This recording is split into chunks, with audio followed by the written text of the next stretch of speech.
What is up, everyone? What's going on? Hey, this is Black.Married.Abroad. I am Bobby. I'm Cedric. And this is the channel where we get to act a fool if we want Get to. down to the nitty gritty.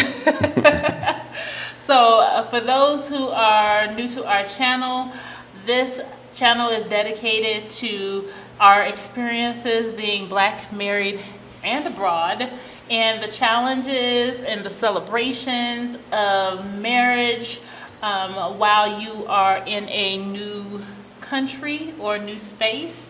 And so if you are interested in staying tuned, go ahead and hit the subscribe button and hit the like and the share and to comment for this and other upcoming videos.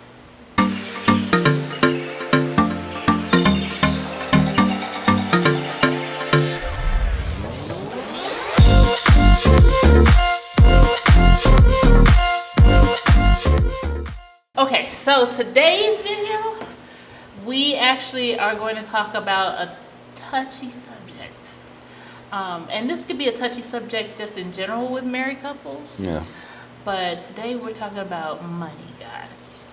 And what are we talking about money? Let's get into it. We're talking about one household incomes and whose money is it? Whose money is it? You know, what that looks like.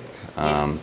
And this is more for, you know, if you're coming from a two household income and then two income household, and then you move abroad and it goes down to one income, what that looks like. And let me say this, because I know there's a lot of people that have two income households, but they live off of one income, right? That's not the same as having one income, because even though you may live off of one income, even though you may live off of one income, you have the security of knowing I have a paycheck coming in, right? An extra paycheck coming in. So basically what he's saying is that although you are earning two paychecks, if you're saving one of them and putting one of them away, this is not what we're talking about. Yeah, because you still have that security of that, right? So when you move to one income, that's gone. You're not saved. You don't have nothing coming in that you can put away for saving. You're literally on one income. Absolutely. And let's say also this has nothing to do with how much income either. And it has nothing to do with male or female or whoever. It's whoever has the income. Right. This is all encompasses just being married period. Right. Okay. So we're gonna dive into this about the money aspect. So I'll go ahead and share a little bit about our world, if you will. We had two incomes. I am a real estate agent. I'm still a real estate agent, although I am getting ready to officially put it in active status. And he also has an income, right? The thing is, when we moved abroad, I was still kind of working in real estate and doing transactions and being very busy. Probably the busiest I had ever been at all was when we first moved abroad. But fast forward to now, I am no longer actually doing active real estate work in Arizona, because that's where we're from. And so this has become a one income household now. The issue is that there's a lot of challenges that go behind that, and it really doesn't have anything to do with the amount of money, but money itself, the conversation of money itself. I don't know where everybody is spanning as far as their mindset with money, but having a two income household, we were using every aspect of the income. Right. You know, we did have some investments and some savings and things like that, but we were using every aspect of our income. We had children to raise. For those of you who don't know, we have raised 10 children. We still have 2 left in the household. They're teenagers. But think about every aspect of our money was going towards living. Mm-hmm. And now that has been cut. I was feeling good.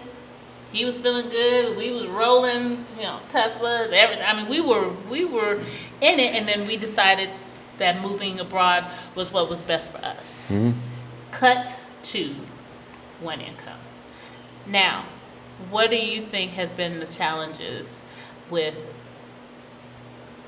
money in regards to our relationship and moving abroad? I think and I can speak from the person bringing in the income, I think what I see is, you were used to living a certain lifestyle, so to speak. You were used to having their own money. You were used to being able to just, kind of spend what you want to spend, get what you want to get type of thing. And now that's kind of changed a little bit. And I don't know, it's kind of weird. Like if you spend money, it's like, okay, you're spending this money, but we don't have this income like we had before, right? So it's like, what are we spending this on? Now it's more like, it's almost a why. Like, what are we spending this on? Why are we spending this? What do we need this for? Type of thing. Whereas before it was just like, I got a check coming in, so it doesn't make a difference. We're more aware now of things, probably more so than we were before when it comes to spending money. We've always had some semblance of a budget, but we are more on a budget now that we have a one income household. Now, minus we don't have kids anymore like we did and everything, but we still have a budget that we uphold to. The issue is, I think, comes down to mindset when you are a married couple, because as a person who's no longer being the one bringing in an income and having someone who is the person who is bringing in the income,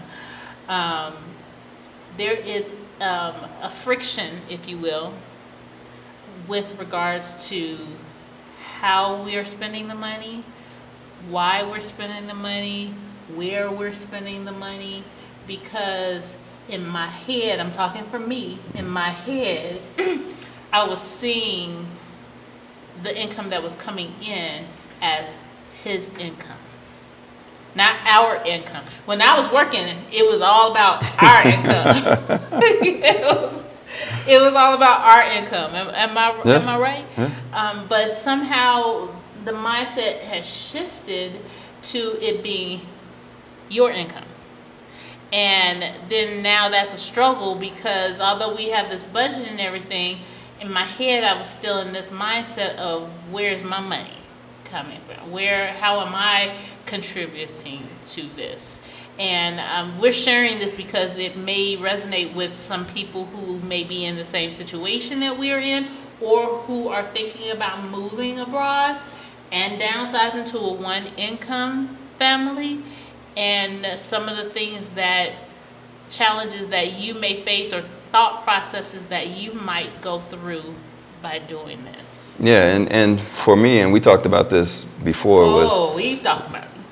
So it was me trying to change my mindset of, I would just buy things because I knew I was getting paid again, right? It's just, now, you know what, I see and especially now, I kind of hate that Amazon comes to Mexico, because we were all done with the Amazon phase. Now, Amazon, it's worse, because you got to pay for shipping and import, right?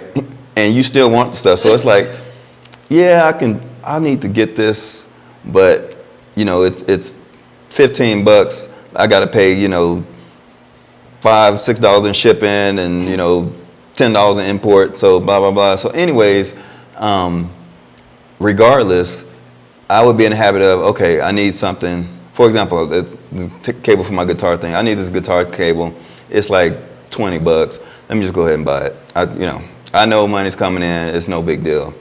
And not thinking about her now not bringing in an income, she's looking at it totally different. Like, I want to spend this money. Well, this is what you were telling me. I'll let you, talk for yourself. But it was like, I want to spend this money, but I'm feeling guilty, or don't know, if I quote unquote can, because it's your income. Excuse me. And you know what I mean? Yeah. So so now I got to get out of the mindset of, I can't just go buying stuff because, I can. But I want you to know you can. You can buy the things. The thing is the mindset of feeling like that money is ours and not yours. Right. And sometimes I felt like you were making me feel that way, or not necessarily throw it in my face, but just saying the freeness that you have to be able to do it is not the freeness that I felt I had to be able to do it, because now I'm answering to this pot of money, but this pot of money we've allocated for certain things, but he can go ahead and do X, Y, Z because he's made it, if that makes sense. Instead of looking at the bigger picture and saying this money that's coming in is something that we both have attributed to. Mm-hmm. Because there's things that my value is not attached to my job and my marriage. And I want people to hear that yes, you are working a job, but the job is outside of your marriage. Your marriage is important. You've invested into it. You're building it. This is like building a business, a corporation. Mm-hmm.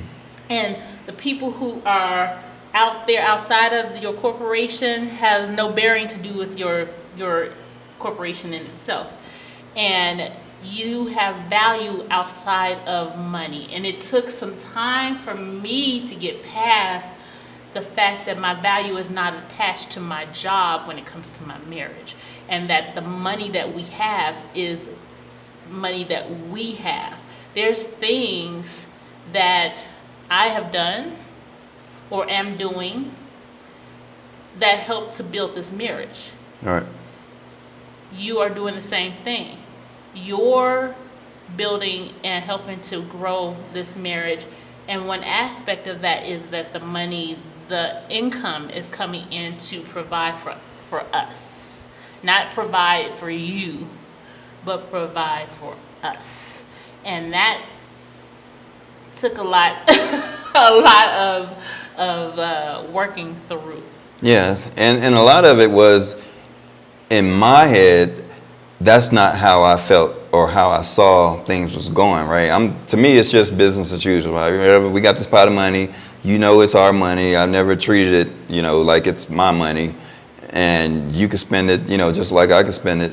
But for you had this struggle with it, unbeknownst to me, that you had the struggle like you just explained. So until we sat down and talked about it, now I'm more conscious of, okay, let me reassure you that, this is.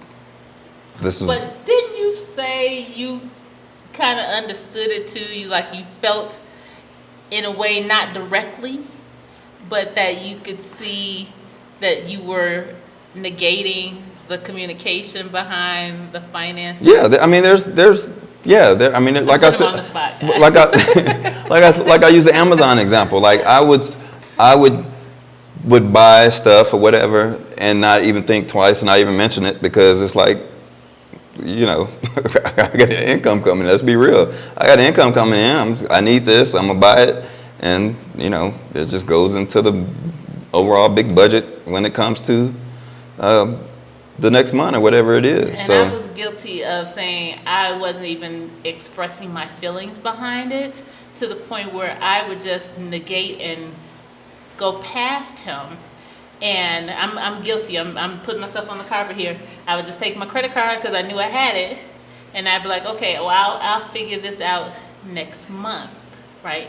And I would use my credit card because I was like, if the money that we said was in for this specific thing was not there anymore or enough to cover whatever it was that we were needing, i.e. like something like groceries or something like that, and because we do have a really great budget, and that money was not there for the groceries or enough, or maybe it was something that we decided that we would have a pot for fun, and a portion of it was gone and not enough for me to be able to do whatever it is that I wanted to do, I would just circumvent it and be like, I'm just gonna put it on this credit card, and we'll deal with it next month when the bill comes.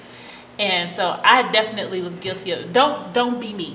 And that's kind of how it would come to a head every month, right? So we do the budget, and to be honest, I would know this kind of more. I pretty much knew it, but finance is a touchy subject, right? Because like she said, we would have a pot of money that's used for groceries, for example, right? We have a pot of money for groceries. We use it on a particular card, our Schwab card. And just say I hadn't moved all the money over there yet, right? And she goes to the grocery store, and all the money, she's getting more than what's in the account. Instead of moving money over to the account, she would use her credit card, because she's told me plenty of times, I've been in line, I didn't know what was in the account, so rather. Or I knew it was, they were ringing up stuff, and it may have been a little bit more than what I thought was in the account. And then I would say, well, never mind, because I'll just go ahead. Either I knew he was going to transfer it later, or we catch it up next month, or whatever the case may be, because believe me, I'm about to make sure my bills is on time. But I would swipe my card and be done with it, because I was like, never mind. So then what would happen, she would come home with all these groceries and all that stuff, and then when I go look into the account to do something, I'm like, well, she just went to the grocery store, but the same amount of money is in the account. I'm like, what money did you use? Because I'm looking in the other account, I don't see any money coming out of that. So I was like, oh, she must be using a credit card. So that's how that comes from. So what would typically happen is she would, literally say what we just talked about. She was in line, she didn't have time to check, she knew it wasn't enough money, so she used a credit card. So then instead of transferring that money into Schwab, we would just transfer and pay off the credit card, because the money was going to get used anyway. Correct.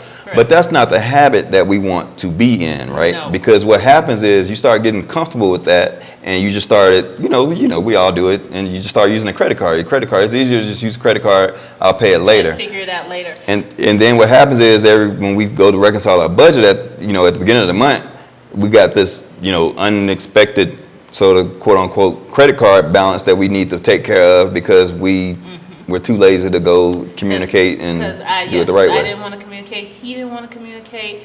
And we were happy not communicating when it came to money in that aspect.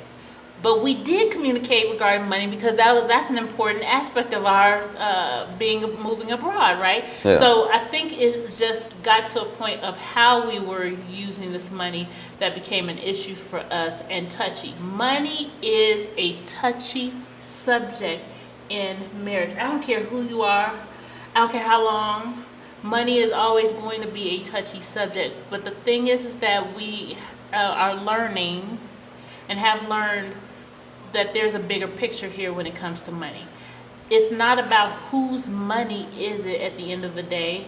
It's about what we are going to do with the money. Right. It's not about a who.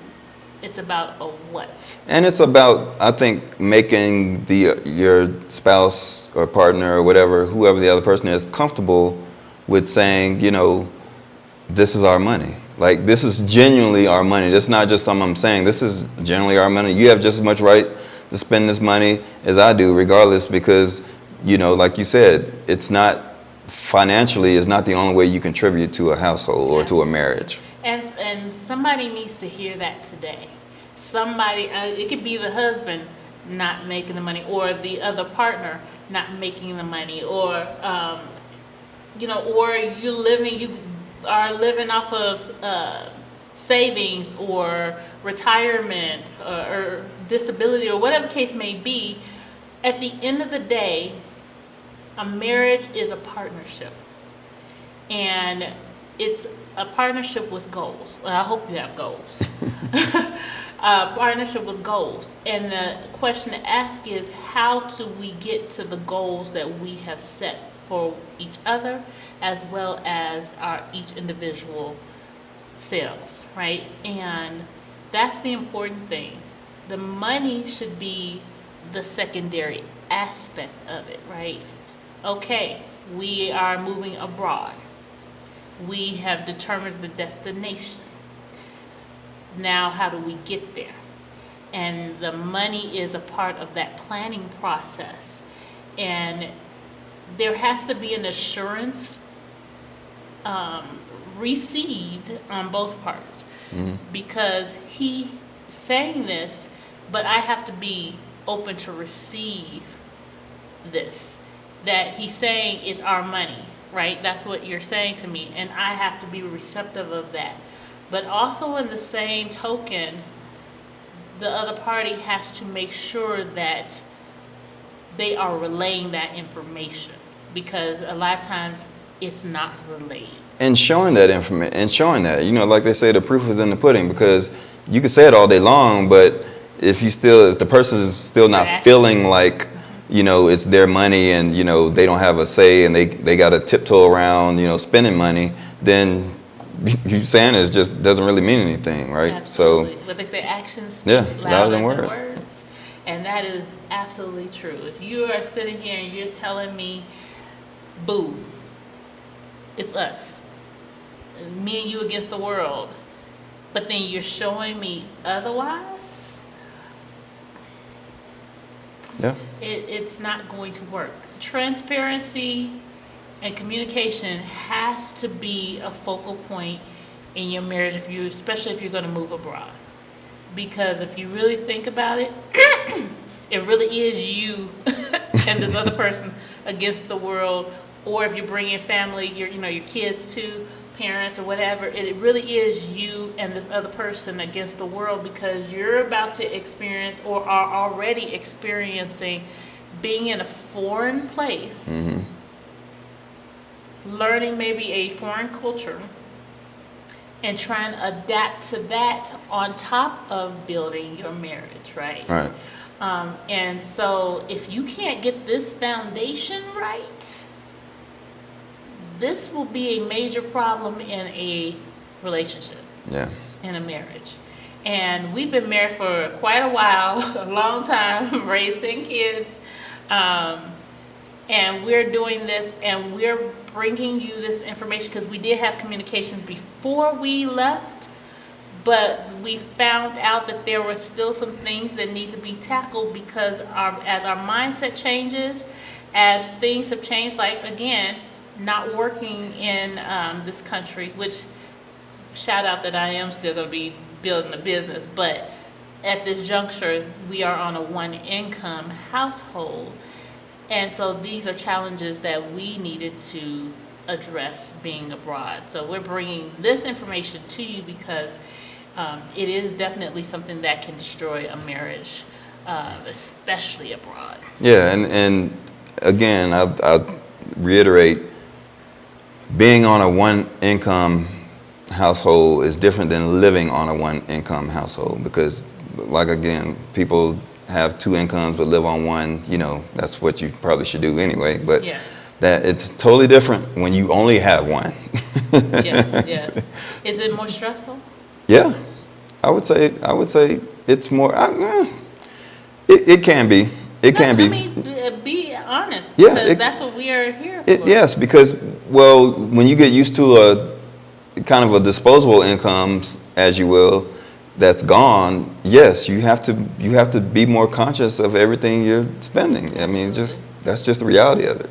And on top of it, it's a process for us, because not only are we navigating, trying to build a life here in Mexico, we're also planning for retirement.